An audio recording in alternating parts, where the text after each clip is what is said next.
Hello and welcome to Morbid Movies, the podcast where we discuss movies that appeal to the strange and unusual. I'm your host, Mary, and with me, as always, are my co hosts, who I consider to be my own personal Socrates and Ben, Dom and Jim. Yeah, what's up, everybody? That's quite cute in there. Although one of us turns on you, but then you turn on us first. So which one would you turn on first? Oh, I haven't made up my mind yet. Okay. The betrayal is inevitable. The betrayal is inevitable. So I was the one that bought Willard, and this was before some of the stuff that came out about Crispin Glover, which we'll talk about in a second, which actually Mary brought to our attention. I was shown this by a friend of mine in King when I went to spend some time with her family, and we watched this creepy film. I love Crispin Glover. I've always loved Crispin Glover. And she was like, well, you should try this.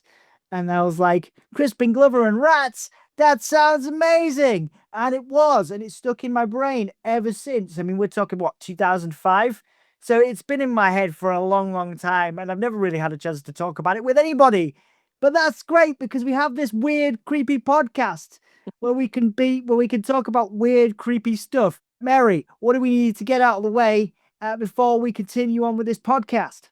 So, to address their elephant in the room, recently Crispin Glover was accused of luring someone to his residence as an employee, a live-in employee, and then holding her captive. And he's made counter accusations that she allegedly assaulted him. So there's a mess there. I'm not really sure what all's going on because I only saw this recently, but I wanted to address up front, we're going to talk about this movie. We're going to talk about Glover's performance, but we don't condone allegedly holding people captive in our homes.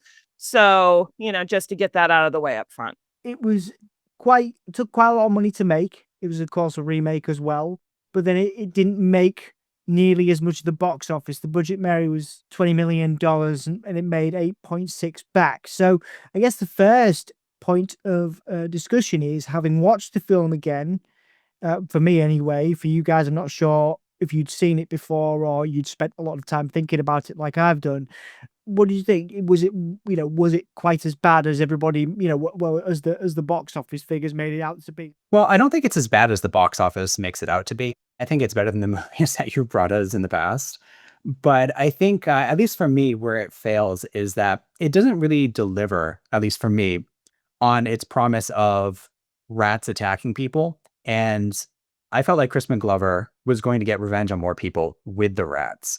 And it ended up being one person, and that was it. And I understand that's true to the original. That's even true to the book that the original was based on. But, for me, when we're talking about a horror movie about a guy controlling rats, it really didn't feel like it lived up to the promise, at least for what I expected going in. That's fair enough. Like you say, I think there's a lot of, they tried to pay a lot of homages to the original. And also members of the original cast, which Mary's going to touch upon in a little bit, because I thought there was some interesting callbacks. But I could see your point. It was less gory than perhaps some of the films that we've talked about on this podcast. Less blood, less guts, less death.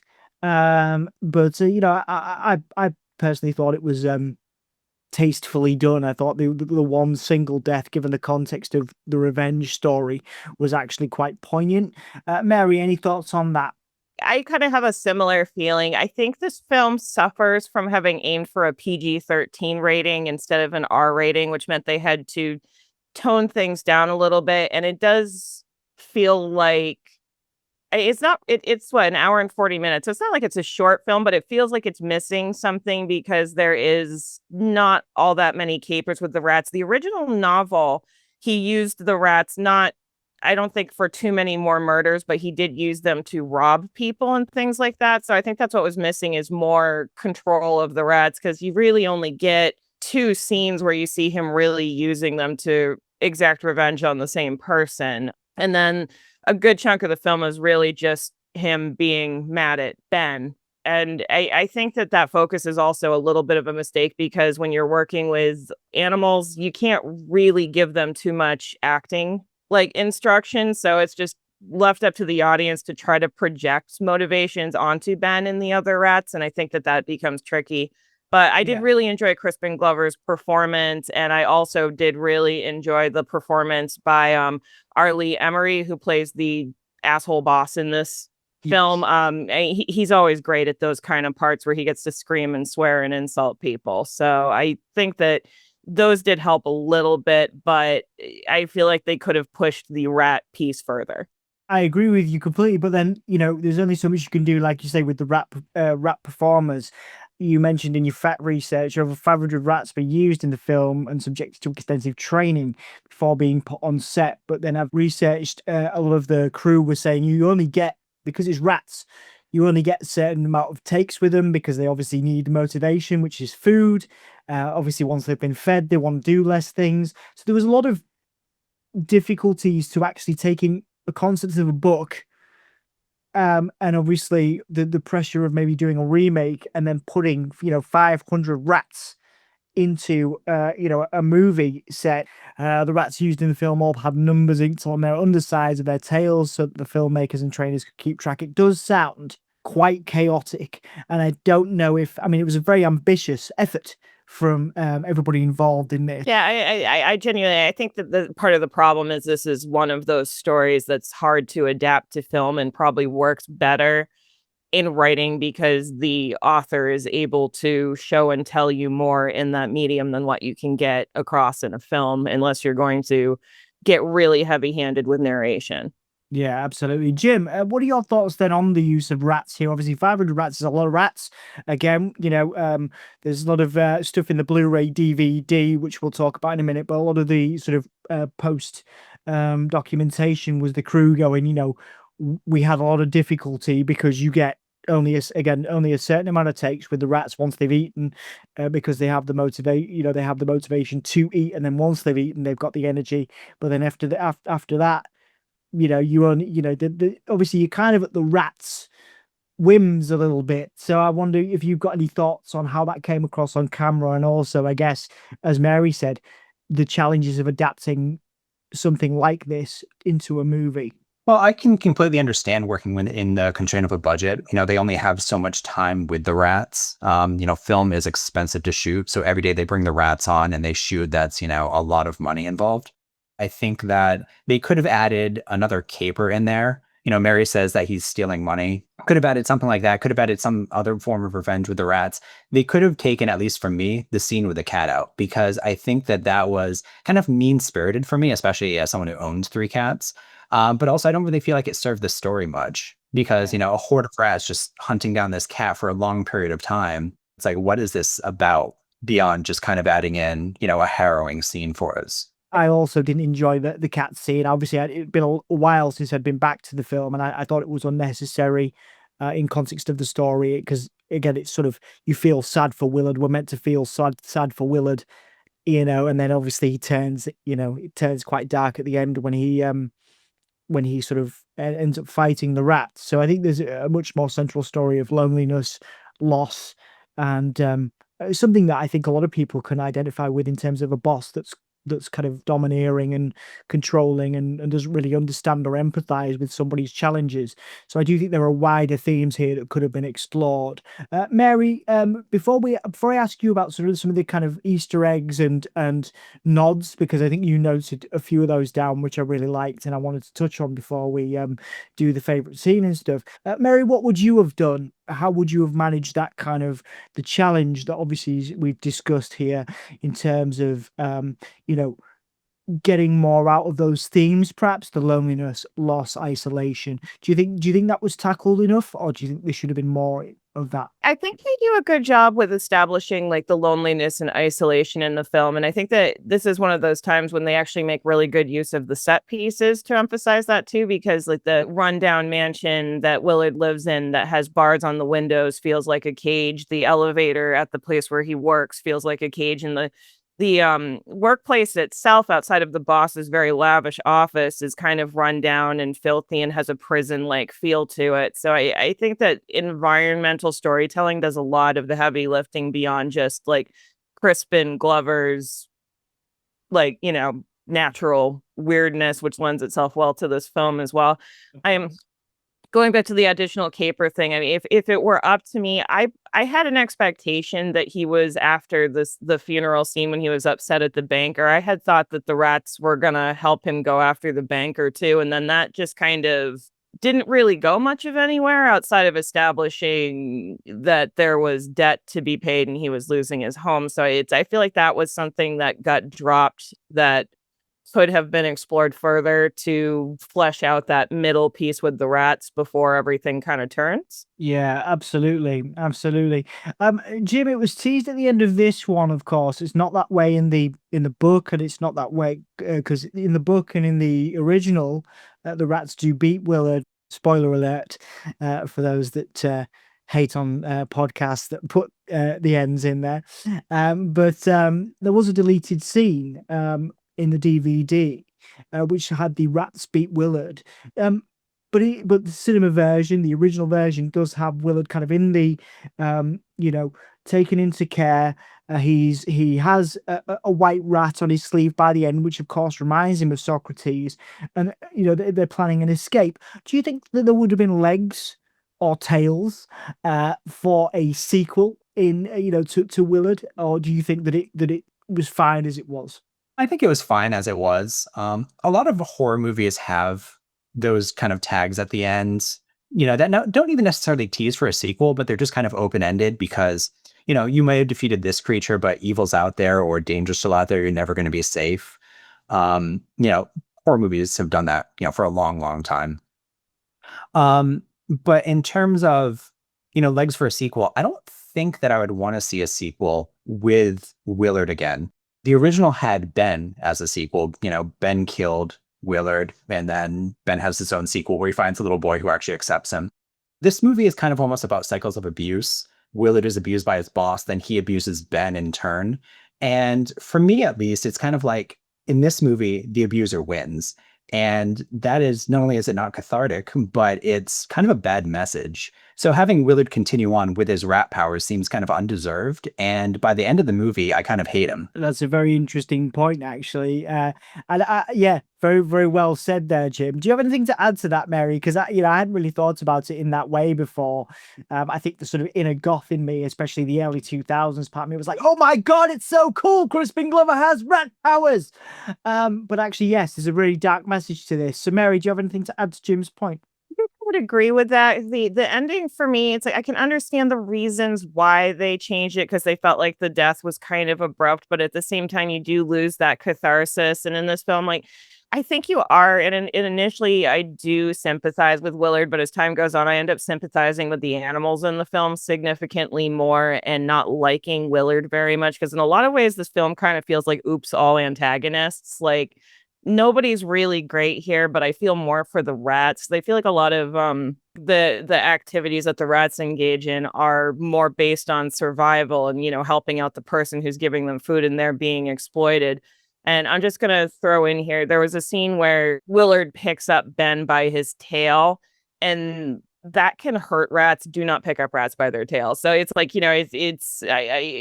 I'm uncomfortable with that because I don't think that they necessarily tried to harm animals in this film, but like between that and like the cat scene makes me uncomfortable by the end. I'm just really not on the human side of this equation at all.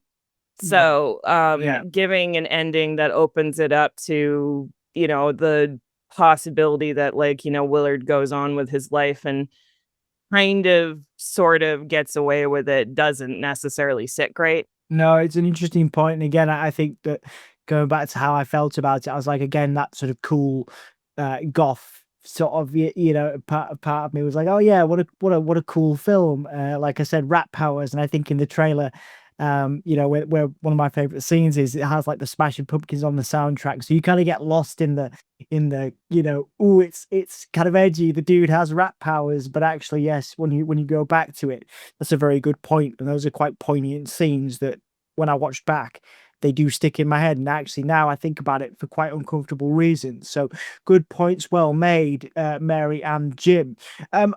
To go to the sort of analysis, because obviously you guys have done a lot of work on the analysis. Mary, you come up with some fantastic facts as always, some really interesting sort of Easter eggs, as I've termed them, rather nods to the original, little features. Do you want to talk about some of those before we round up with favorite scene and next film and such? Yeah, Interesting things. there are definitely some cool little Easter eggs in there, which I think is, something that I know Glenn Morgan hasn't done a lot of directing, but I think that's something he likes to include. Like the can of nuts that Willard's feeding to the rats is called Numb Nuts, which is a nod to the insult from Full Metal Jacket that Ermey uses. There's also the portrait of Willard's father that's hanging above the fireplace, is a portrait of the actor Bruce Davison, who portrayed Willard in the 70s original film as well. You know, and the cat that Willard's gifted is named Scully, which is, you know, a nod to X-Files because both Glenn Morgan and James Wong, who produced this film, were longtime producers and writers on the X-Files. So there's just a lot of fun little things that are tucked into the film. Yeah, absolutely. Jim, did you have anything? Because I know Mary does all the research and is, again, great at it. But did you have anything on your watching back that you wanted to talk about, or any sort of key facts that you wanted to mention before we round up? No facts, but a little Easter egg is that if you're upset with Willard's treatment of Ben after watching this movie, there's actually a video out there of Crispin Glover singing the song Ben to the Rat in front of a lot of the cast from the movie. So that's just a little fun thing to watch if you're interested. Oh, yeah. At the end credits, it's actually Crispin Glover singing during part of the end credits as well. I did actually want to mention the song Ben because Ben by the Jackson 5 was done for the sequel to the 70s film. And I've heard this song on the radio quite a few times, and it's always struck me as like a really, you know, just sort of nice, pretty song about friendship. And I am beyond tickled to find out that it is a song about being friends with a killer rat. That is absolutely hilarious to me. So for anybody out there who hasn't listened to that song, go look it up real quick and just think about those lyrics and who that song is for. It is delightful. Absolutely. And a quick nod to, again, potentially but not proven problematic musician Crispin Glover, because he did actually produce an album filled with songs like his Ben cover, but also Clowny Clown, I believe, was one of them. And actually, they're quite interesting, quite quirky, as you could only imagine Crispin Glover to do. But yes, he does have an album of songs out. And I would, for those people interested in this film and Crispin Glover's career, and just how weird it can get. That is a thing. So Crispin Glover has an album worth mentioning. Okay, so guys, I mean, there's some really good facts there. I think we've got some good Easter eggs in there. We got obviously, I think a little bit of backstory. Favorite scene? I don't necessarily think we need to do favorite performer. We mentioned Crispin Glover, but because Jim, you haven't really talked about it. Do you have a favorite performer? I mean, out of the humans, it's definitely Crispin Glover. So he's great at the end when he becomes manic and he's kind of going crazy, controlling the rats and killing his boss. And I feel like I wanted to see some of that earlier because he's really good, especially with some of those angles with his crazy face, the light and the shadow playing off his face, which is a very angular face. A lot of that was really great. But I did really like Socrates and Ben, you know, little rat performers. I thought they were adorable. Absolutely, they deserve it, and good points. And that takes me to my favorite scenes. I do want to shout out, you know, whatever you think of Crispin Glover and his history, and obviously going forward, his facial expressions are second to none. I've never seen anybody. I always thought he would have been a great Joker. You know, just because his facial maneuvers, as it were, are just fantastic, and the way that he contorts his face is fantastic. I think a little bit of that is of course in the Charlie's Angels stuff as the creepy thin man, but here I think a particularly noticeable. I think favorite scene is very cliche because it was featured in all the adverts as well. Is just because of how ridiculous it is when he comes out the elevator and all the rats are kind of fall out and he's just left there with a couple of them on the shoulder. I just thought that was a really cool kind of, and again, you're right, because going back to it, again, it probably wasn't as cool as I thought it was, given, you know, in the whole context, but you're just like, oh my God, it's a rat guy. It's a guy who can control rats. Holy, you know. So I've always had love for that. I think, of course, like the rats chewing through the garage, or the garage. You guys call it a garage, right? Yeah, it's a garage. Yeah, they're chewing. Wait, You know, what do you call it? I need to know. a garage. It's not a garage. Yeah, I just call it it's a garage, but just Okay, that's how it's garage, just a garage. pronunciation. Garage, garage. I don't know. Oh God, my accent was always terrible. Right. Yeah. Okay. Favorite scene for you guys then, please. I'm actually not really sure that I have a specific favorite scene, although I did find it interesting the sort of abrupt contrast when he goes to shop for rat traps at the beginning, just like the framing, because it's the store like the has the music playing and it's such a like brightly lit, everything's very clean kind of scene, which does I don't know, I think it had an interesting contrast with a lot of the rest of the film, but for the most part, like, I don't know the scene stood out to me, but I think it was a lot of, like, what you said with, Crispin Glover's performance, especially, like, the facial like, the twitching, he was very rat-like. They did his makeup to kinda play up how rat-like he could look in the film, so I think that that definitely just performance stood out to me more than a particular scene in the film. Good points, and again, well referenced, Mary. I didn't know that, but it makes total sense now that you mentioned it. Again, the makeup and stuff like that. Jim, your thoughts on a favorite scene? My favorite scene is actually when Willard was saving Socrates. Willard, I think, was supposed to be likable at least early in the movie, but I didn't particularly care for him. Just he's not likable to me just by virtue of being timid and meek. But when he actually saved Socrates, when he cared for the rat that he was supposed to be trying to kill, it was vermin in his house. I connected to him in that moment, and I actually started to like him. And then he started feeding the rats, and he was likable in that moment. He almost immediately ruined it by being really abusive to Ben out of kind of nowhere. But that is my favorite scene, just because he's treating what is a really social, smart animal with kindness. A beautiful moment, and there are beautiful moments littered in this. Yeah, well, thank you guys so much for the time talking about this, because again, it does have a place in my heart from a long, long time ago when we were all together. Um, just yeah, a really good time in my life and a really cool film. But again, has different as you get older. I think yeah, films have different meanings, and I think going back to this was interesting because it made me think about things differently. Particularly again the relationship with the animals and how the animals are treated. But yeah, is there anything you guys would like to add before we round up and we talk about the next film that we're going to be doing? I did have one moment I noticed that initial scene when he goes into his mother's bedroom to talk to her and he's kind of helping her sit up and stuff. I think there was an interesting foreshadowing moment in there where he's like fluffing her pillow. And there was a split second where I thought he was going to smother her with the pillow before he actually uses it to prop her up. And I thought that was one of the more interesting, subtle moments in the film scene wise, because obviously he doesn't have the best relationship with his mother. She seems very abusive, but also possessive of Yeah. him. So it's just like this initial little indication that he could eventually be pushed far enough to snap. Yeah, absolutely. Again, it all stems from childhood and trauma, and this film is no exception. This character is no exception. Again, some of the most interesting characters, villains and otherwise in film, usually have some sort of trauma. So, well spotted, Mary. Obviously, Willard. Willard's the character's behavior comes from trauma, and again, those core themes of isolation and just yeah, again, being dominated. I guess there's a lot of parallels between the mother and the boss in this film, and those kind of consistent themes that keep reappearing in his life.